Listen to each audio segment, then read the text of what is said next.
Hey guys, it's Jess. So your credit is important in everyday life because you utilize it for things like checking to see if you can get a car loan or a home mortgage, or even for jobs and housing. So getting an apartment, they will run your credit score. Some jobs even check your credit score. I'm not entirely sure why, but some do. A lot of people know what their credit score is, but a lot of people don't understand what their score is comprised of and what exactly hurts or helps your credit score. I'm going to teach you everything that I know. Full disclaimer, I have no degrees, I have no special training, I am not an expert, I do not claim to be an expert at anything related to money or credit. So anything that I say could be wrong. If it is wrong, I will obviously come back and let you know, and I will revise it in another video. But everything that I'm telling you now is what I've learned and what I've known to be true. So kind of like a grade in school, your credit score is based on certain criteria, and those criteria have a certain percentage or make up a certain percentage of your credit score. So those three major components are your payment history, your length of accounts, and your total debt or your credit utilization. From what I understand, credit utilization, or how much money you spent out of X amount that you have in open accounts, is based on what is called revolving credit. So revolving credit is from things like credit cards, store cards. So you can think about it this way. So a revolving account is typically an account in which the amount that you owe can change, and that will change not only the monthly payment, but sometimes the APR depending on your contract for that amount of money that you're being lent to. So it is typically credit cards because obviously with a higher amount of debt, you would have a higher monthly payment, and then lower amounts, lower monthly payment, things like that. APR can change based on whether you got a cash advance from that card, whether you defaulted on a payment and maybe your APR changed.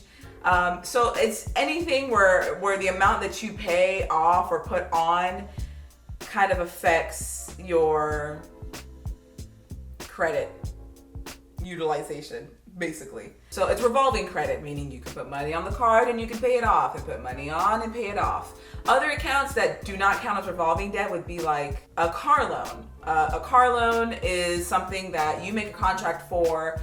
No matter how much you pay towards the principal, which is the amount that you owe without interest, you will pay the same amount every month. So for instance, let's say you pay $200 a month and you got a $10,000 car. You can pay off half of that car the next month. You're still gonna have $200 a month payments. That is part of your contract, unless you pay off the car in total, and which usually you'll have a payoff amount. So it's not like you can put more money on the car outside of late fees or just not paying and them adding interest, or you not paying down your debt. That number will always stay the same. So revolving credit is you can put it on your card, you can take it off your card. So your total credit utilization should be at 30% or below. If you really can do this, 10% or below, but the general rule is 30% or below. Now I'm gonna talk to you about two different ways in which credit utilization can affect you. It's not just the total debt over all your open accounts, and I'll give you a good example. Let's say you have two credit cards. That's four. Let's say you have two credit cards, and both of those cards have a $1,000 limit on both. So to keep that credit utilization at 30% or below, you can spend $600 total of that $2,000. So that could be $100 on one card and $500 on another card, okay? It's not 30% of each account. Now, with that being said, if you spent $1,000 on one card and none on the other card, your credit utilization is at 50%, which is not the worst, but now your credit is affected because you're reaching your upper limit or your entire credit threshold for that one account. See, the idea is to not be at your credit's limit, and also to not utilize more than 30% of all your open accounts. So if both of those accounts, this is so fucking boring.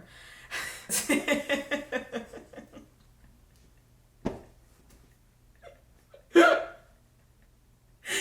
like partially through the video. God, it's so fucking boring. It is. It's important. I'm going to explain it to you because it's super important, because people just use credit and they don't understand it and it frustrates me, but I know this already. So for me, it's like, I feel like a freaking teacher. Like, and you want to make sure that you create your credit utilization. But it's important. It's important. Okay. So let's say you have a $1,000 limit for one of the cards, like we used in the example, and you spend $900 out of that $1,000 and the other card is untouched. You'll still will kind of get penalized. Usually your credit accounts will email you or text you or call you to say, hey, you're close to your limit. Be careful, because it does affect your credit. So that is it for credit utilization. I don't want to go down this weird rabbit hole of boringness. We're just going to skip to payment history. So your payment history ideally should be 100%, not 100, but 100%. So your payment history is important because it tells other lenders or jobs that you are responsible and you manage your money well. And not only that you manage your money well, but they can rely on you to pay that money back. So let's say that you miss a payment and now your credit payment history went from 100% to 99%. Not bad. They're probably gonna look into it. Your credit score will literally tell you, out of all your accounts, of all the months, it'll tell you all the months of the year where you defaulted. I mean, if they see that one time you forgot to make a payment and it showed up, it's not a big deal. But if it's a lot throughout the year, or 2 or 3, 4, 5 times, not only will it affect your credit, but they'll be like, I don't know, man, she's not really seeming to be interested in paying back money. We probably shouldn't lend her money. I know people probably get frustrated with that idea, thinking, hey, I was in a rough patch in my life, and I went through a lot of stuff, and it sucks because people do go through stuff, and it's kind of like your GPA. It is really easy to ruin your credit and extremely hard to get it back up. You have to think about it in a business aspect. These people do not know you at all. They don't know you whatsoever, typically, and you can't assume that they know your situation or they know you personally. It's not like if I was gonna lend money to a friend and I know they were going through hard times and they'll typically pay me back, I can be like, I know she ain't got it and I don't know when she'll have it, but I trust that she will pay me back.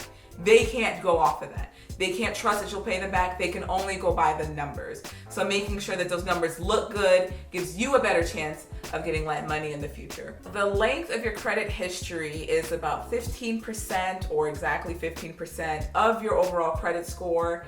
And the length of your credit history is important because it lets people know that you have had accounts for an extended period of time and that you pay those accounts on time and that you're a responsible borrower from these accounts. The reason that people tell you don't open up a bunch of new credit cards all the time is because not that it'll ruin your credit in the sense that they'll see you have a bunch of credit cards, but every time you open an account, it adds a new account into your average. So what happens is all of your accounts, since you had your very first credit account that is still open, will go into your length of credit, your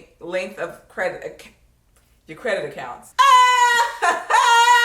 So your credit accounts have a time that they were open, which will show up in your credit card, and at any time that they were closed. So for instance, I'm assuming this happens for all non-revolving debt, but every time I bought a car and then paid the car off, they closed the account. Closing your account is bad for revolving accounts because it tells them that you either no longer qualify and all the qualifications that were met when you opened the account are no longer there and they will close your account, or that you didn't pay and you were defaulted for so long that they closed your account and now they're suing you. That's what collections is. Wow, being an adult is really boring. The way they average it is just literally an average, just like you would get an average for everything else. So if I had an account that was 10 years old and then I opened an account today, now instead of having my average or my length of credit history at 10 years, now it's going to be 5 years because it's averaging my brand new account with that old account. So it's good to have a lot of open accounts that are lengthy in history and also paid off on time because that's what they look at. So there are some other parts of your credit that affect your credit. They're not as impactful. I almost said not important. They're all important. And you can look them up by simply just looking up what makes up your credit score. But these are the most important, and I think these are the 3 that people struggle with the most because people just get credit cards, sign the paper, or they put in the little invitation code, you know, they send you them in the mail, and they're like, hey, you can have $2,000 today, 0% APR, no annual fee. And we're all like, ah! And then we just spend the money and don't think of the consequences, or that, you know, you sign for a card with like a 24% APR. Been there, done that. So don't be that guy. So that's basically what your credit score is in a nutshell. There's a credit course that I took that I will link below. I've mentioned it before. It's from Budgetnista. Budgetnista is your girl for getting your life in check. I took her savings and her credit courses, and I feel like a new woman. So I'm gonna link those below, like I said. But that's your credit, guys. That's your credit. Thank you guys so much for watching. If you like this video, want to see more videos like this one, don't forget to hit that like button, tap on the tush, and if you have not done so already, don't forget to hit that subscribe button down below to become part of Worldwide Fam. And I will see you guys somewhere out there in the world, or tomorrow, because it's October, baby. It's time to jump up, baby, jump, jump.